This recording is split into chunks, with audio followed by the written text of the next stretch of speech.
سلام كبرات تخاتلتنا كما يصنيحهم ابزنا لهم مدبنا كافتم قدايم تقدادمت بشكلتا هاجرنا خوينو ابز اوانزي بشكلتا هاجرنا كابي جميرو كسابز حجي بصحيو زلو انتا يمثل كم اون بنيام زبلو تقدادمتي كمي تاريخ نيروم زشم زي ناتورارسه يخيت كم زلو بعلمن يمتم بنيام زبحالو نيروم ابي غانتا يصاوت نيروم انتا عين التاريخ اب قدم شكلتا هاجرناون مسرت انصيفهم حليفهم كسابز حجي بنيام تعويتو دلو اب 2024 بب اوانن بب مدرخون مغلص خبنا زعدمنايو غاشالو كله دحر بايتو كاب قالاتو خنسمعينا هرايسك فلمان قع دحن مصخا ملشمكا صاوتل نبركا غانتا حجي تغلغلو زلخا كله اسكم استعزمتنا تلاله يقني لي شماي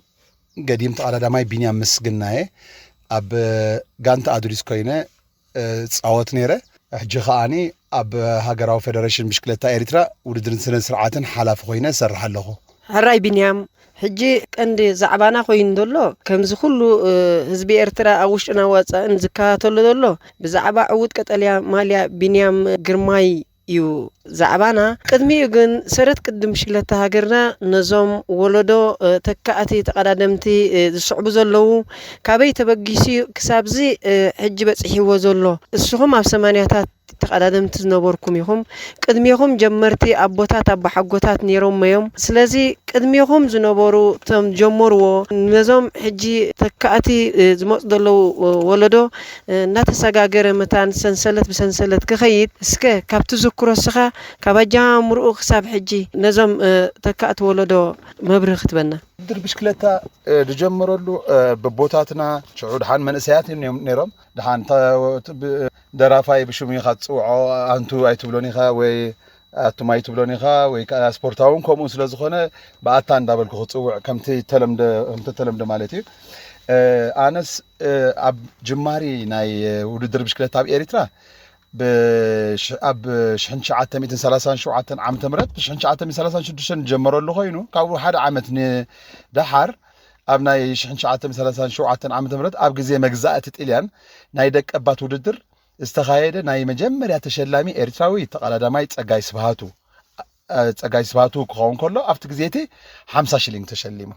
50 شلينغ ማለት 50 سنتيم ማለት بخال ازراربا 50 سنتيم قداماي وصيو دقبات ارتراويان مستيلان تصايتهم 50 شلينغ انا تسحقني ازيا ግን አቦታት ከም ተወከስኮ 50 ሽሊንግ ማለት 50 ሺህ ከም ማለት ይድሕሰብ ኢሎምና ምክንያቱ ብውሕድ ገንዘብ በሽሓት ቁጽር ገንዘብ ገዛት ትገዝእ ከም ነበር ካፍት ሽዑት ዕሊሎምኒ አቦታት ከም ተወከስኮ ማለት እዩ 50 ሽሊንግ ተሸሊሞም ምስ በዓል መን ጻወቱ ነይሮም መን ዮም ሓበሻ ደቀባት እንተይልና ምስ በዓል ቤክ ሓሳይ ሚካኤል ገብረ ማርያም ባህቡላ አቦይ ገብረ ስላሴ ችክሊስታ በርበረ ወልደ ሚካኤል ጆቫን ማሳላ ኦሎምፒካዊ አርአዛር ክፍሉ ኦሎምፒካዊ አቡን ትኩስ ሰሎሞን እምባዬ በ1964 ዓመተ ምህረት አብ ቶኪዮ 4 ተሰሊፎም ሰሎሞን እምባዬ ጥራሕ ዘይኮነ ወልዳይ ወልደ ሰማዓት ፍስሐጽዮን ገረሱስ ራብዓይ ተክለ ገረሱስ እዚኦም 4 ኣብ ቶኪዮ ዓብ ጾታ ብምርአይ ጽቡቅ ጾታ ብምርአይ ጽቡቅ ሽምኒ ኤርትራ ድገደፉላ ተቃዳድምቲ ብሽክለታ እዮም ክገልጾም ከለኹ ቶም ናይ ቀደም ወልዳይ ወልደ ሰማዓት የማነ ነጋሶ ኦሎምፒካዊ እስጢፋኖስ ጊለ ወዲ ጃዓፈር ኦሎምፒካዊ ፍስሐጽዮን ገረሱስ ኦሎምፒካዊ ፍስሐጽዮን ገረሱስ ሕጂ ሰለሞን እምባዬ ኣብ 1964 ኣብ ቶኪዮ ተሰለፈ حياة ተቀዳዳማዩ ተኸስተ ወልዱ ጀጋንተ ኦሎምፒካዊ ዘረጋብር ገብሪ ህይወት እንዳበልካ ናብ በዓል ሰላም ቢኒ ሀብተ ማርያም ገብረ መስቀል ናብዚ ናብ 80ታት ንመጻለና ናቱ ብድሕሪኡ ቆጽለልኩም እዞም ናይ ቀደም ኣብቲ ናይ ቀደም ተወኪሰ መጀመርያ ክዛረብ እዞም ናይ ቀደም ከም እንታይ ትረኒ ገብሩ ነይሮም ምስ በጽሖም ወደለው በዓል ቢንያም ግርማይ ዘሊለና ቢንያም ግርማይ ክምለስ ከለኹ እዚኦም بعل بربر بعل جوفان مسالا بعل رزار كفر تقصيرهم أمدا تشكليس قاليهم أمدا تشكليسا قاليهم أمدا تورنيو قاليهم أمدا فاغرو أبتحتت إليان تقصيرهم سرحتنياتات كوينهم تقصيرهم أفتح زلاتهم جزء أيوم ترنينجيرهم نتعلن سعرهم نيرا سعدو كل جزء تسلم كسعرهم أيدلينيا بتأمر دحمهم حد عابر اسمه منعهم تسلم كسعرامي أنا كم تصاوتني ناي تقرأ ما يمكن 30 شمونتن عامت قدم مكينة زكاية هاي لبادرة ود 85 عامت يزلوا بالساعات زي قدم شو مقارا سيعيو حبيش سيعيرو نيلو طالياناوي نمقدبات صعب علو كم تصدفه بحبشا تسعير يلو جي ازي تصعنوتات حليو خلو يو جግንነት ዘርኢ ነይሮም እንደገና ቢኒያም እንዲሁ መጀመሪያ ጊዜ ኦሎምፒክ አትዩ አይኮናን ካብቲ ሽዑ ኤርትራውያን ካብቲ ሽዑ ኦሎምፒክ አትዩ ከም ዝበልኩኩም በዓል ሰለሞን እምባይ በዓል ፍስሐ ጌረሱስ ኣብ ናይ በዓል ቶኪዮ ኦሎምፒክ ጽቡቕ ውጤት ኣምጽኦም ኦሎምፒክ ካብ ቀደም ኦሎምፒክ ኣትዮም ኣቲና የና ግን እንታይ እዩ ትፈልልዩ መግዛእቲ ይጎዲና ነይሩ መግዛእቲ ጣልያን መግዛእቲ ደርጊ መግዛእቲ ኃይለ ሥላሴ ነይሩ ቢኒያም ማዕዛ ተዓዊቱ ኣብ ነፃ መሬት ናይ ኤርትራ مسكونة تعويتو انتهي تسعونو أمثيلنا مجزأتات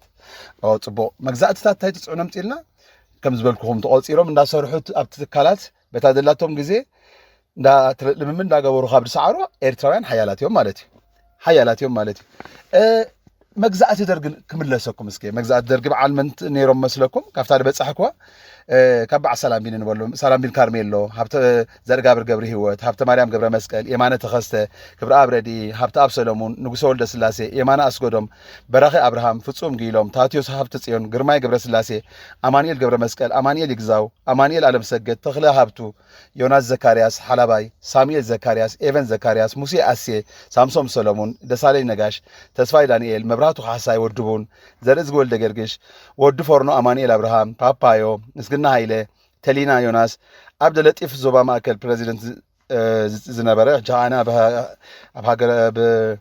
بهاجراوي فيدريشن سرح دلو سبحات اسمروم ادم صفا يوحنس اندابل كا زرزر كالوتون بزحات አለው ابز حجي ناي ولاد حنك قصل كم بقولكم موني دحر الزخاني اب مجزات درغ ناي 80ات زنبورو تصاوتيوم زمدملكم دلهم كابو بنيامات نيروم بنيامات كاب قدم بنيام جرماين هله بنيامات كاب قدم كحيالات نيروم بسمانياتات بعد بنيام برهه بنيام مسكنا بنيام ياريد بنيام اسملاش زيوم حيالات قادم تزنبورو بتساعتتيو بنيام دبل سلازمصت شميو طوافه بره شم مرح البهالنا بوتات مثال يلا دانيال تكي يوناس تكي موسى محرتا ملقيتا محرتا فالوريو أنتونوتشي مبرهاتو كحساي دانيال أبابا دانيال فساية تكي هايل ميكيل بنيام ودي موكي يسيف عالم سجد عبد السلام سراج جامع أحمد أمانيل مسفن رويال جاراج باولوس سمعون ودقشي دانيال تخلي ميكيل عربيا صهاي دورهو يسيف جبرهانس يسيف كوبورتا جبريل أرآيا تسفاوني معاشو حزحز كحساي سلسي تسفالدت أبراهام ودفورنو يوحنس أبراهام ودفورنو أسمرهم غرنبيت أشاعيلو أبوي تخلت تسفاي 3 عامت أبشكلتا توت حميم إلياس إزاز أمانيل أبراهام تيلي يمان زراغيتو حبت أب جبر ميكائيل داويت مسفن إفريم أسجهن ودياتو مبرهاتو أبراهام كريستيان لامبرديني تيدروس بارموكا منغشا كشا سيراك تخلى سيراك زريهون تيدروس عقباي فساهي قوبو سامسون زودي واليا زنبره يوحنس كيدان بلاك دانيال ولداي فصوم حدغو اندابل خزر زرلكم يصنيه ون ግን እዚ ሕጂ ናይ ደርግ ስርዓት እንዲዩ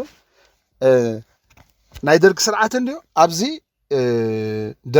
ቲ ስርዓት መግዛእቲ እንታይ ጎዲኡና ኣብዚ መግዛእቲ እንታይ ጎዲኡና ኣብዚ ሕጂ ምሳሌ ኤሪትራ ኣብ ግዜ ደርግ ክፍለ ሃገር ተባሂላ ጽዋዕ ነይራ ምክንያቱ ኢትዮጵያ 10 ክፍለ ሃገራት ነይረና ሓንቲ ክፋል ናይ ዘን 14 ክፍለ ሃገራት ሓንቲ ኤሪትራ ክፍለ ሃገር ተባሂላ ጽዋዕ ነይራ ካብዚ ተመሪጽና ናሽናል ቲም ናይ ኤሪትራ ክፍለ ሃገር ናሽናል ቲም ተጸውዕና እንደገና ክንጻረኻ አዲስ አበባ ንኸይድ ናይ ኢትዮጵያ ናሽናል ቲም ካትኻኒ ካብኡ ኸኣኒ ዓለም ንኽልተ ተገሚዓ ነይራ ሶሻሊስት ሃገራትን ካፒታሊስት ሃገራትን እጅተን ናይ ሶሻሊስት ሃገራት ደገፍቲ ናይ ራሻ ማለትን درجة خبأتهم منيرو انتخذنا كم موسكو ينحلف لنا نيرنا اتن كابيتاليست هاجرات كان امريكا اولمبيك امريكا كايدا نيرن اجي تعدلنا يمغزات عصويني غيرو نيرنتنا بشكلتا قدم اب ساعات زغن ابدليتهم عالم كيدهم ابدليتهم كلبات تحاقفهم نخصاوتو بقيام ازي مثلا نتفللي الرأي صبق بنيام صبق زخنا مجلس إخا نظام تكأت تقدمت قدم شغلتها هاجرنا كابي مسيو سامع السجيمو مجلس تمام دلخا كم زفلتون عفشان تعت 156 شنينا أب أولمبيك نساتف جميرنا كم بعل مسفن تسفايز تساتف ويو زود الدرزي حنتي أرستال الكاس أنيها بنيام بحب الشخص سعره أيدلين يوم تعادو تبل أرستال الكاس أنيها أب جزية مجزات تليانون ولد مكيال بربر نظام تعادو مسعره بربره تبل ساقوا كم سيمو كله زفلتيو إذا بربره بخميت ساقوا خم دهبو حجون نظام ولدو كتبره لهم مسكب زعبازية أنا ناي بربره خجلت كله هو بربره ساقوا ولد مكيال أسقورم يبهالك أندشمو معس بربره وصيوه كم تيز بالكوخات إليان ناي بربره حنت سند رخيبة كودي رخيبة كودو رخيبة ودو خمس هابن خاني كابنا إثيوبيا سند كم زرخبو مالتي حنتي سند رخيبة بمحارنيا تتصحفت يا أبقى خلا خم ببام موزا سند ناي بربره مجلس تكون نخ ترجمة الحرب تقرنيا ولا بزوية بسكليت سبورت أفكاريوش ولد ميكائيل مياقوت بربره بميلو يقصل سم ነው ይብል ቀጽሉ ወልደ ሚካኤልን የቅጽል ስም ሊያገኝ የቻለው አስመራ ውስጥ በሀገር ተወላጆችና በጣሊያኖች መካከል ከተደረጉ ውድድር ወደር በማይገኝለት ሁኔታ አሸንፎ ሊገባ ጣሊያኖች በምግብ በኩል የሚፈጀው በርበረ ስለማይደፍሩት በርበረን የሚፈጅ ብስክሌተኛ በማለት በርበሬ ብለውታል። ቀጽል በርበሬ በአስመራ በምጽዋና በደቀ መሐረ ከተማዎች በተደረጉ ውድድሮች ብዙ ድሎችን የተቀዳጀ ታዋቂ ብስክሌተኛ ነው ይብል አብዚ አስመራ ውስጥ የሀገር ተወላጆች የአፍሪካ ቡድን በማለት የአንድ ብስክሌት ድርጅት ማቋቋሙ ጊዜ መስራች ከሆኑት አንዱ ወልደ ሚካኤል አስጎደም ሲሆን በብዙ ውድድሮች ተካፍሎ ከ20 ጊዜ በላይ አንደኛ በመውጣት የአሸናፊ ብርቱ ተወዳዳሪ ነው። ብስክሌትን እንደፈለገ በማዘዝ ወደር የማይገኝለት በርበሬ በተለያዩ ምክንያቶች ለኢንተርናሽናል ውድድር ለመቅረብ ባለመብቃቱ የሚቆጩለት የብስክሌት ስፖርተኞች የብስክሌት አፍቃሪዎች ብዙዎች ናቸው። ወልደ ሚካኤል በአሁኑ ጊዜ አዲስ አበባ በስራ ላይ ይገኛል። እዚያ ሐጂ አብ ጊዜ መግዛእቲ ተሐተም ነበረት ጋዜጣ ወልደ ሚካኤል በርበረ በኸመይ በርበረ ከም ዝበልዎ ኻተም ብለልና ደለኻ እስከ ንሰማዓት እዚ ሕጽራ ብልካ ተርጉመሎ። ኦኬ እንታይ ይብል በርበረ አባጽ አብ ደቀ መሐረ አብ ምጽዋዕ ተገብረ ውድድር በሁሉ መልክዕ ቀዳማይ በመውጻእ ን10 ጊዜ ቀዳማይ መውጹን እንደገና ኻአኒ ካብቲ ደይፈትዎ ጣሊያን ድመሮም በርበረ እዩ። ስለዚህ ብኸቢድ ስዕሮም ስለዝነበረ እዚ ከምቲ በርበረ ድመረና ከምኡ መሪርና ማለት እዩ ዓወታቱ ስለዝበዝሐ በርበረ ኢሎም ሰይሞሞ ጣሊያን ሰቢሎም ዓወታት ናይ ወልደ ሚካኤል ስለዝበዝሐ በርበረ ኢሎም ጣሊያን ስፔሻሊ ሓንቲ معاسيم كمان يلمو أسمرا دكم حارة كيحكور نفاسيت غير كان أسمرا ممتع مشكلتها بلاشو تعرفون يرو كابوت إليان أوليو بروشاتو يبلو ساتهم ناي مكينا موتور زيت بمولو يفسسلو أسكورم كيركبهم نب بحمل دفيو نتي زيت حليفو أركيبو سعرو لهم جزيهم بربري لهم ስለዚህ እስራ ጊዜ ድኸውን ቀዳማይ ከም ዝተዓወተን ሓይሉ ካብ ጊዜ ናብ ጊዜ መስበርታ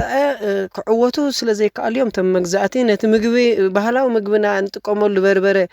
ስለዝመሮም እሶም ልክ ከም በርበረ ከኣትናቱ ስዕረት ስለዝመሮሮም እዮም በርበረ ክብልዎ ክኢሎም እዚ ናይ መግዛእቲ ካብ ቀደማት ሒስካ ኩሉ ጊዜ ቶም ዝገብርዎ ነበሩ ብንያም ጽቡቕ መግለጺ ከተበና ዘለኻ እስከ ካልእ እንታይ ኣለካ ኣብዚ ርእለኹ ሰነዳ تحسكالها سكز بزعبا زنتاي تولنا كالاي سند زرخبو لايك انا زوم ناي قدم تقالدمتي ازون ناي كابناي حدا غازيطا ناي ايثيوبيا ترخبيو ناي بزعبا قبر እግዚአብሔር ወልደ ታቲዮሲ ወልደ እንታይ ብላብዚ በኤርትራ ክፍለ ሀገር የብስክሌት ውድድር ታሪክ ምዕራፍ በግንባር ቀዳምነት ስማቸውን ከሚጠሩ አንዱ የደቀ መሐረው ገብረ እግዚአብሔር ወልደ ታቲዮስ ነው ይብል እዝንታይ ካብቶም ቀንዲ ስሞም ኣብ ላዕሊ ዝተጠቀሰ ወዲ ደቀ ምሓረ ገብረ እግዚአብሔር ወልደ ታትዮስ ካብቶም ዝነኛ ታትዩ ዝብሎ ዘሎ ገብረ እግዚአብሔር የብስክሌት ስፖርት ማዘውተር የጀመረው በ1930 ዓመተ ምህረት ነው ይብላብዜ በ1930 ብሽክለታ ከካታተል ጀሚሩ ይድብልደለብዜ በተለይም በ1938 ዓመተ ምህረት በአስመራ ከተማ ተደርጎ በነበረው ውድድር አንደኛ የወጣ ሲሆን በተለያየ ጊዜያት በተደረጉ ውድድሮች 15 ጊዜ በላይ አሸንፏል። ሓደ ጊዜ ኣብ አስመራ ተካሂዱ ዝነበረ ውድድር ቀዳማይ በመውጻእ ብድሕሪኡን ን15 ጊዜ ንላዕሊ ቀዳማይ በመውጻእ ድሰዓረዩ ገብረ እግዚአብሔር ብለና ገብረ እግዚአብሔር ንመን ተድንቕ ኢሎሞ ገብረ እግዚአብሔር ከቀድሞው ተወዳዳሪዎች ወልደ ሚካኤል አስገዶም በርበረን ጸጋይ ስብሃቱና ገረመው ደንቦባ ያደንቃለው ኢሉ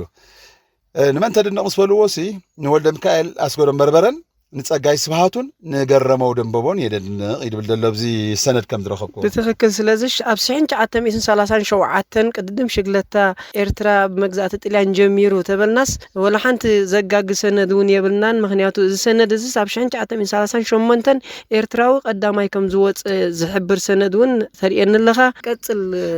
ካብዛ ክብለካ ድጸናሕኩ እንታይ ኢሎም ሓቲቶሞስኒ ካብቶም ናይ ቀደም ካብዞም ናይ ሕጅስ ብምታይኹም ትፍለይ ኢሎም ዝሓተትዎ የቀድሞዎቹን ተወዳዳሪዎች በአሁኖቹ በምን ይለያሉ ተብሎ በተጠየቀው ሲመልስ የቀድሞዎቹ በአካል ጥንካሬ በሞራል በመጫወት በህብረትና በቆራጥነት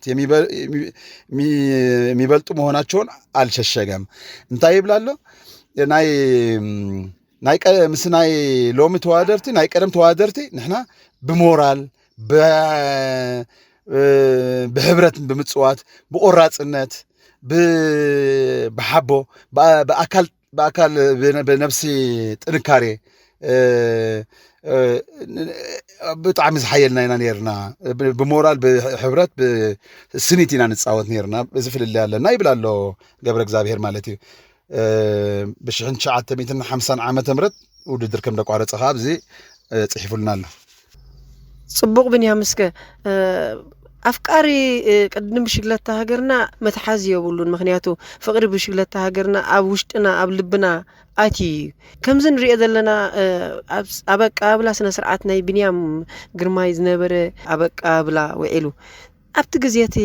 ከመይ ነይሩ ደገፍ ናይ ህዝቢ ኣብ ግዜ መግዛእቲ ነዚ ቅድም ሽግለታ ከመይ ካታተሎ ነይሩ ብዛዕባ ዝኸንታይ ክትዘክረለካ ናይ ህዝቢ ዓበ ሕቶ ያቀሪብካለይ ንህዝቢ መዳርኽቲ የብሉን ቀንዲ ኣነ ኩሉ ግዜ ዝዛረቦ ብሽክለታ ቅድም ብሽክለታ ደጽንሖ ስጋ ሕጂ ህዝቢ እዩ ንምሳሌ ከበካ ሓደ መርዓ ክገብር ናብትን ኢሉ ኣብዑር ሓሪዱ ዕዱማት ዓዲሙ እንድሕር ህዝቢ ደይ መጻሉት መርዓ ኣይኮነን ኮርሶ ከዓ ህዝቢ ተደይህሉ ነይሩ ከኣኒ ካባይ ጀሚርካ መን ከጣቃዓለይ ንኸይድ ኣብቲ ኮርሶ ስለዚ ነቲ ኮርሶ ደጽንሖ ህዝቢ እዩ ሞራል ናይ ህዝቢ ሞራል ናይ ህዝቢ ጣቂዒት ኣጆ ኸይሉ ይጋብዘካ ዋላ አንጻር ደጋፊኻ ከሎ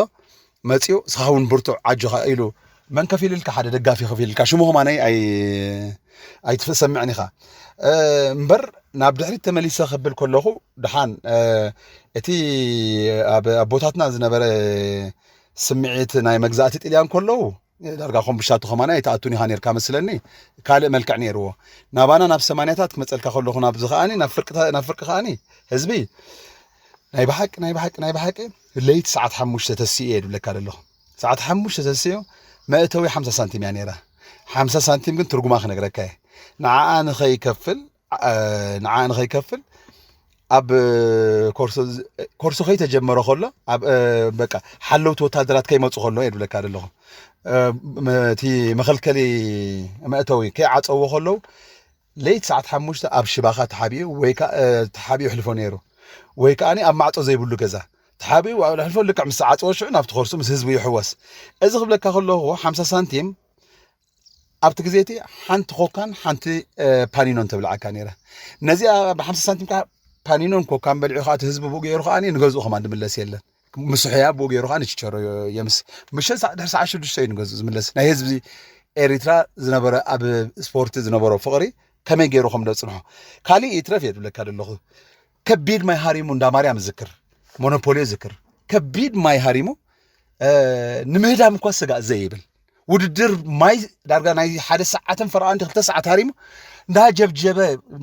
تل ابلع تسقيلو زلو اتا ابقوم تسقيلو زلو اتا مريت تسقيلو زلو مش مباسعر من شو مباسعر إلو نتوددر منفس بمولو نغادم كمان سقا كيبل زري حزبيو نتوددر رصنحو أنا تهزبي بقدام الناس زبلو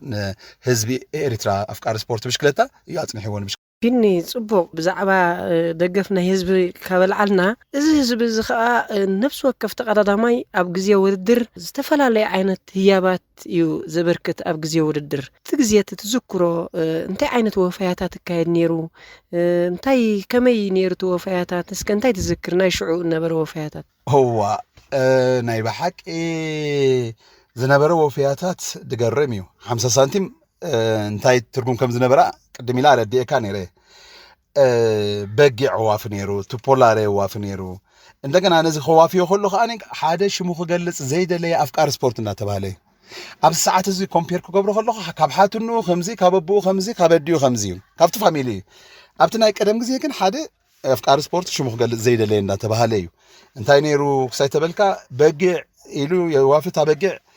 ንቀዳማይ ንዝወፀ ወይ ካን ንዘርከበ ኣሎ ቀዳማይ ንዝወፀ ኣሎ ጅሩ ተዘቢጥ ካሎም ኣሎ ሓደ በጊዕ ኢለለኹ ናይ መጨረሻ ቀዳማይ ዝወፀ ሓደ በጊዕ ኣለኹ ክብል ከሎ ሓደ ኻን ሓደ ሽሙ ክገልጽ ዘይደለኻ ነታ በጊዕት መስርሕ ኻኒ ጠስሚ ይብል እቲ ሓደ ኣነ ኸ ኮሚደረ ሽጉርቲ ሙሉእ ናታ መስርሕኻ ኢሉ እዚታት ጥሕኒ ነይሩ ካብቲ ዝዝከረኒ ፀባ እዚ ቢደኒ ፀባ ነይሩ እንደ አቺ መትሐዝ ፀባ ማለት እቲ ሙሉእ ናይ ገንዘብ ወፍያታት ነይሩ ቁርሲ ምሳሕ ድራር ነይሩ ኣብ ዝተፈላለዩ ሬስቶራንታት ካብቶም ሬስቶራንታት ኣብ ሽዑ ዝነበሩ እኳ ክዝክር ተመሊሰ እንዳጊሎም ቤት ምግቢ እንዳየማነ ነጋሲ እንዳዳንግሽ ሪኖ ካብቲ ዝዝከረኒ ማለት እዚታት ነይሩ ወፍያታት መልያ ዘይብሉ ከማነይ ኣብ በጊዕ መሊስካኒ እቲ በጊዕ ሽዑ ይድመጽእ ሽዑ ተኣሲሩሎ እቲ ቀዳማይ ዝወጽእ እሱ በቲ ሆብል ወሎ ሓንጊሮም ነታ በጊዕ ካብ ጥቑኻ ሓንጊሮም ካ ሆንዳ በሉ ገዙ የብጽሕዎ ነይረ ካብቲ ዝዝከረኒ ወፍያታት ማለት እዩ ጽቡቕ ዝኾነ ተዘክሮ ኢኻ ትምጽእ ዘለኻ ንእግረ መንገድና ነዞም ሓደሽቲ ወለዶ ተካእት ተቐዳደምቲ ዝሰረት ቅድም ሽለታ ሃገርና ካበይ ክሳብ ኣበይ በፂሕኩም ዘሎ ኣብቲ ግዜቲ እንታይ ዓይነት ወፈያ እንታይ ዓይነት ደጋፊ ከም ዝነበረ እንታይ ዓይነት ተቐዳደምቲ ከም ዝነበሩ ዝተፈላለዩ መብርሂ ኢኻ ትበና ነርካ እስከ ካልእ እንታይ ይርኤልካ ኣለኹ ብዚ እስከ ትብሎ ሳንዲያጎ ሓወይ እንታይ ናብ ደገፍቲ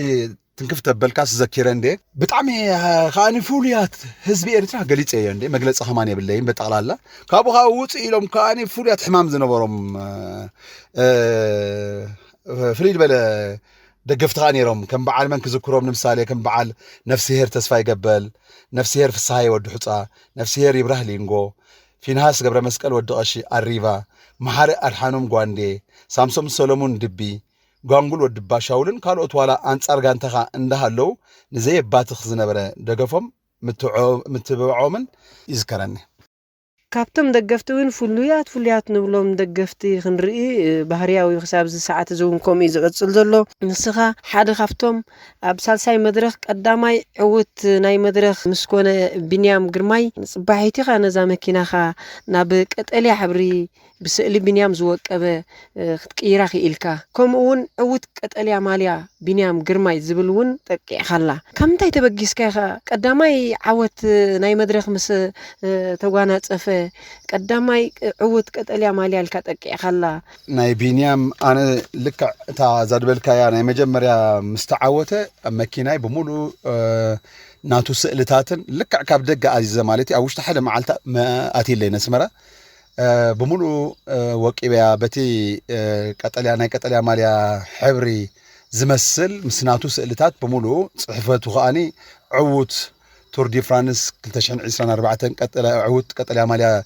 2024 تور دي فرانس زبلت يفلا وا كيرغاغص كاداني خمغير كاي عوت تبلو داني ناي حدا مدرخ كاي تعويتو انا كمتي زريو دلخو ناي بينيام دومينيت غير وينت صوتا حيزوا خمصيو زبل منفس سلازنبرني بويه زملسول نيرن السب قاليو سب كافت دملسل لي زنبره كم افكا غبرو اندابله اتا ماليا خاني رخيبنا يغن انت زي وستانيرو تدليم صانيرو ختا ماليا نعاي عوتي اخير عود افريقاوي دخر عنا سلازخونه عوتي لي صوع بناتي لك اذا مكينا ኣብቱን ብሎ ዘለና ቀጠልያ ሕብሪ ብስእልታቱ ዝወቀበ ምስ ቀየርካያ ኣሰርካ ዝተኸቲለን እውን ካልኦት ታክስታት ካልኦት ናይ ውልቂ መካይን ይጠቃቅዓን ከምኡ ልጥፋን ነይረን እየን ምስቲ ውድድር መዓልታዊ ዝነበረ ዓብይ ግርማ ኢኻ ሂብካያ እስከ ግብረ መልስኻ ብህዝቢ እንታይ ነይሩ ናይ ብሓቂ ህዝቢ ግብረ መቸም ትሪኦ ነርካ ዋላ ባዕልኻ ዳርጋ ስርሑ ዓፂዩ ኣብታ ቱር ዲ ፍራንስ ቴሌቪዥን ይሃሂሉ ድርኢ ነይሩ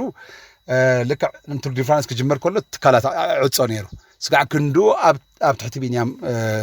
ተመልኪትካ ኢኻ ቢንያም ክወድቕ ከሎ ክንደይ ሓደ ኣቦስ ታይሎም ብጣዕሚ ዓብዮም ዝወደ ኢሎም ነዛ መኪና ተወቂባ ሪኦም አንዴም ሓላፊ ዲኻ ናይ ቢንያም ኢሎም ወቦ ኢሎም ልክዕ ምስ ቢንያም ምስ ወደቀ ምሱ ልክዕ ወዲቀ ኣብቲ ዝነበርክዎ ሕመም ኢለ ልበይ ንሆስፒታል ከይደ ብድሕሪ ሆስፒታል ከኣኒ እንዳ ሚካኤል ከይደ ካ ፀልየሉ እድበሉኒ ናይ ብሓቂ እስማዓካ ስጋዕ ክንድኡ ሓሚሙ ትሰብ ማለት እዩ ቆልዑት ፃውንቲ ካዘም ዓበይቲ ኣዛውንቲ ዝብል ዘለኹ ቆልዑት ፃውንቲ ካ ቢኒ ግርማይ ወዲቁ ቢኒ ወዲቁ ደገርሚ ካብ ህፃን ስጋዕ ዓብይ እዩቲ ክሳይ ነይሩ ቢንያም ብዝገበሮ ኸኒ ኣነ ክውቅባ መኪና ከመይ ይግባእኒ ይግብኦ እኳ ይቶ ቢንያም ኣፀዊዕና እኳ እዩ ኤሪትራ ዜና ማዕከናት እኮ ልዕሊ ማንም ልዕሊ ቢንያም እኮ ማንም መዛረቢ ማዕከናት ኮይኑ ካልኣይ ቅድሚ ሕጂ ተዛሪበያ ነይረ ኣነ ብስደት እየ ነይረ ኣብ ስደት where do you come from ኢሎምኻ I'm from Eritrea ኢልካዮም where Eritrea እዮም ትብሉኻ ሕጂ ብሰዓት እዚ ኤርትራ where do you come from ኤርትራ ኢልካዮም ኣብያ ኤርትራ ይብሉኻን እዮም ኣብ ሰዓት እዚ ሽማ ገኒኒ ተፀዊዕዩ ዓብ ክብሪ ንዓና ሂቡና ክብረት ይሃቦ ስለዚ ምስ ወቀብኳ መኪና ክልጥፍ ትርእየኒ ነርካ ኢኻ ብፍቆዶ ፓላስታት ባነራት ተኸቲሎም ከም ዝበልካ ኢኻ ኩሉ መኪና ደድሕረይ ከዓ ስዒቡ ከዓ መኪኑ ልጥፍ ነይሩ ኣነ ብጣዕሚ ሕጉሰይ ነይረ ብጣዕሚ ጽቡቕ ቢንያም ከም ዝትገልጾ ዘለኻ ኮነ ምንቅስቃሳትካ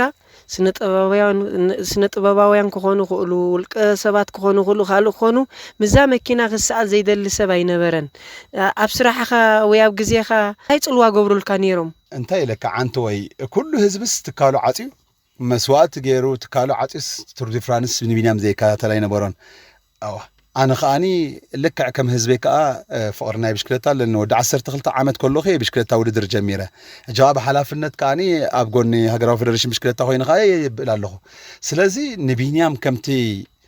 ወዲቑ ተሲኡ ስኒ ሓደ ተቐዳዳማይ ብሽክለታ ነበረ እኮ እንታይ ይፈልጥ እንተበልካ ናይ ቢንያም ቅድድም እኮ ዝያዳ ዝፈልጦ እኮ ተቐዳዳማይ ብሽክለታ እዩ ምክንያቱ ዓቐብ ቁልቁል ሜዳ ንፋስ ስኒ ምንካስ ሓቦ ምውዳቕ ኒሕ ኩሉ ተጻዊሩ እዩ ብሽክለታ ማለት ሰውልካ ደቂስካ ተሲእካ ኸይካ ተወዳድርካ ስዕሮ ምእሳይ ኣይኮነን ኣብ ሰሙን 7 ግዜ ትሬኒንግ ትገብር ኣብ ሰሙን 7 ግዜ ትሬኒንግ ክትገብር ከለኻ ሰብ ደቂሱ ገና ከሎ ህዝቢ ስመራ ደቂሱ ከሎ እስኻ ሰገነይቲ ከረም በፂሕካ ትመፅእ ስመራ መዓልታዊ እዚ ይመስል ብሽክለታ ብቐሊሉ ተረኸበ ኣይኮነን ስለዚ ቢንያም ንዓይ ኣክንዲ ኤርትራ ኣክንዲ ህዝበይ ኣክንዲ ኣህጉረይ ከፀዋዕኒ ከሎ ኣነ ኸናይ ግዜ መስዋዕትን ናይ ጉልበት መስዋዕትን ተገበር ኩሉ ንዓይ ክንዲ መርፊያ እንደገና እዚ ከም ዝብለካ ደለኹ ንእሽተይ ነገር ኢኻ ንቢንያም ንእሽተይ ነገር ባህላ ያነ ዝቐጸለ እውን ኣብዚ ናይ ምቕባል ስነ ስርዓት ወግዓውን ህዝባውን ጅግና ኦሎምፒካዊ ተቐዳዳማይ ቢንያም ግርማይ ካብ ኤርፖርት ክሳብ ኣደባባይ ባሕቲ መስከረም ናይ 7 ኪሎ ሜትር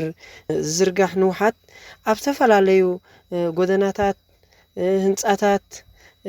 ዝተፈላለዩ ዓይነት አጭርቅቲ ስእልታት ናይ ቢንያም ግርማይ ዝወቀበ ኣብ መስቃል ክሬን ይኹን ካልእ ይኹን ከቢድ ድኻም ተጸሚትካ ነርካ ከምኡውን ባሬል መከላኸሊ ኣብ ባሕቲ መስከረም ስቴጅ ካልእ ብዙሕ ዓይነት ከም ሓላፊ ውድድርን ስነ ስርዓትን ሃገራዊ ፌደሬሽን ብሽክለታ ኤርትራ ብዙሕ ኢኻ ትደክም ቀኒኻ ብዛዕባ እዚ እንታይ ከመይ ንድኻምካ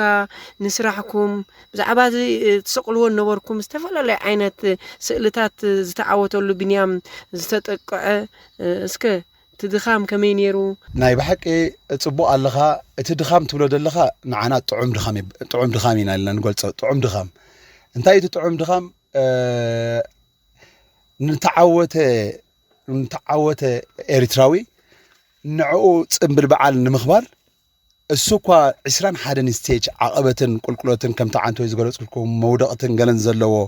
ህዝቢ ኤርትራ ደጸውዐ እዚ ጥዑም ድኻሚና ንብሎ ጸባሲና እቲ ድኻምከ ብምንታይ ተኸፊልና እንተበልካ ናይ ብሓቀ ብናይ ዓወታት ቢንያም ክፍሊት ተኸፊልና እንደገና እቲ ድኻምከ ወፂልካ ዲልካ ተሓቲትካኒ ሽዑ ቢንያም ምስ ዓወተ ተዘርዚሩ ወፂልና ሽዑ ብድሕሪኡ ከም ዝሓድሽ ክሳይደበልና ከኣኒ ሓድሽ ጉልበት ፈጢሩልና ከኣኒ ኩሉ ተሓጒስና እናስሓቕና ኢና ኸማኒ ናይ ድኻም ምልክት እንዳረኣና ደይኮነስ እናስሓቕና ኢና ንሰርሕ ነርና እንዳተሓጎስና ስለዚ ጥዑም ድኻም ኢለ ድገልጾ እቲ ዝረኣኻዮ ህዝቢ ርኤኒ ነይሩ ካብኡ እንደገና ናትና ክፍሊት ክነግረካ እንዳሰራሕኩ ከለኹ ናይ ብሓቂ ላቫጆ ገይረያ ባርቶሪኖ ዘሎ እንዳ ላቫጆ ክኸፍል ኢለ ከይደ ከይተኽፍሉ ኢሎም ነቶም ሰራሕተኛታቱ ቢንያም ግርማይ ስጋዕ ዝመፅእ ዋላ ንጎን ምሸትን ላቫጆ ትግበር ከይተኽፍሉ ኢልዎም ምስኡ ዝዕልል ዝነበረ ንዓይ ትፈልጠኒ ዶ ኢልኒ ፈለጥኩኻን ኢለ ዶክተር ልኡል ዝበሃል ናይ ሓሊበት ዶክተር ምስ ሙሉእ ቤተሰብካ ቢንያም ግርማይ ስጋዕ ዝመፅእ ነፃ ሕክምና ኣብ ፎቶ ዙላ ንታሕት እንዳወረድኩ እንዳ ኤሌክትሮኒክ ዘለዎ ክልተ ኢዱ ጠጠው ኣቢሉ ሓንሳብ ኣይትኸይድኒ ካይዱ ዘመናዊ ሞባይል ንዓኻ ይግባእካ ኢሉ ክድርብየለይ ከሎ እንዳ ክዳውንቲ ቬኑስ እንዳ ክዳውንቲ ደልየካ ኣሎ ኺሉ ሙሉእ ቀጠልያ ናይ ዕዉት ቢንያም ግርማይ ባድላ ናይ ምስ ካራባቱ ቀጠልያ ባድላ ክሽልመኒ ከሎ ሕጂ እቲ ህዝቢ የላልየካ እዩ እቲ ዝሰርሖ ነገር መስግነካ እዩ ስለዚ ኣነ ሕጉስ ብናይ ቢንያም ከምኡ ኢለ ተጠሚደ ኣብ ስራሕ ምቕናየ ብጣዕሚ ሕጉስ ኣብ መወዳእታ ትመጽእ ሕቶ ቢንያም ኣብ 80ታት ኣብ ሓንቲ ጋንታ 4 ነይርኩም ታሪኽ ከዓ ሰሪሕኩም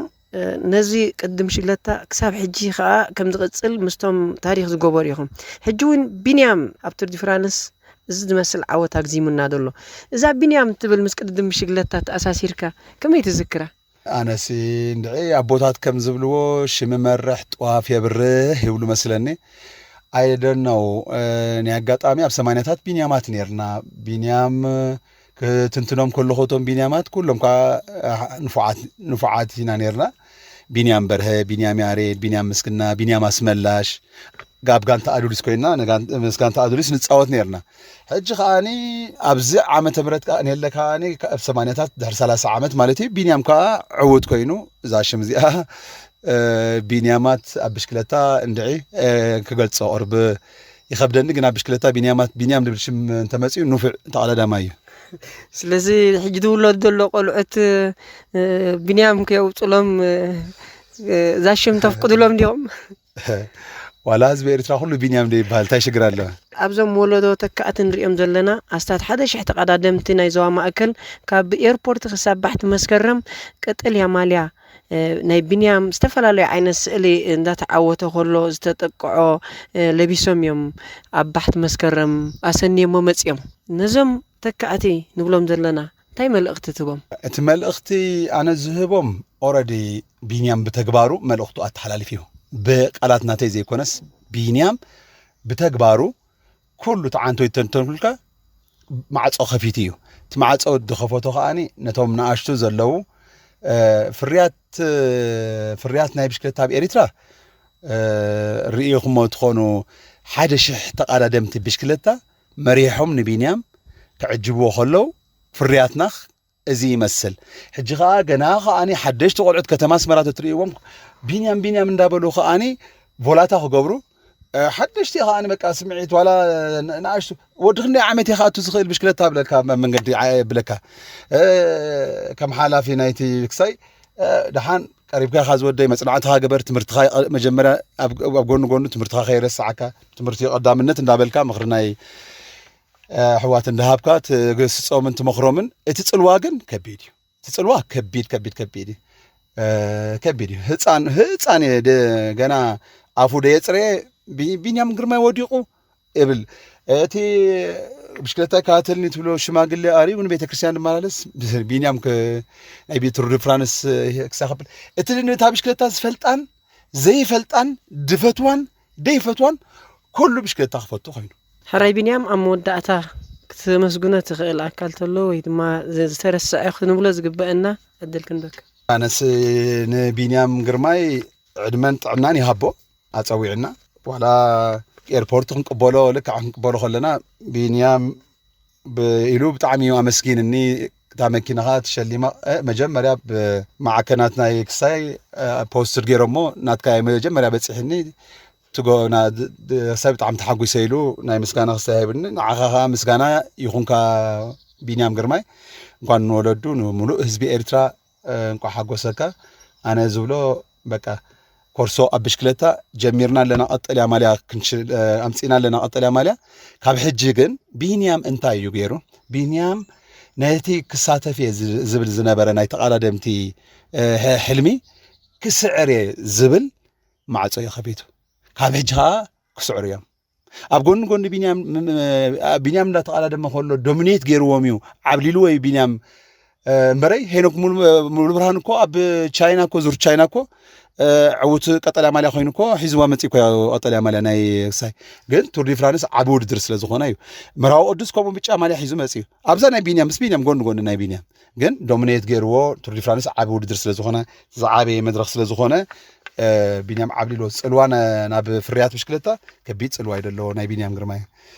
ዓወት ማለት እዩ يقنلنا بنيام كبرات سمعتنا مس قديم تقردا ماي بنيام مسجنا حلافي ودرن سرعتنا هجرا فدريشن مشكلة إيرترا قدم مشكلة هجرنا كم جمريا كمي كم زنبرة كمون أولمبيكا وتقردا ماي بنيام جرماي كمي كم زنبرة كنا تات أبابلون كالون هو أبتور دي فرانس زعبا جرنا خنا اللي صنحنا بمسجن مساهم صنحه تغليت إساء ساندياغو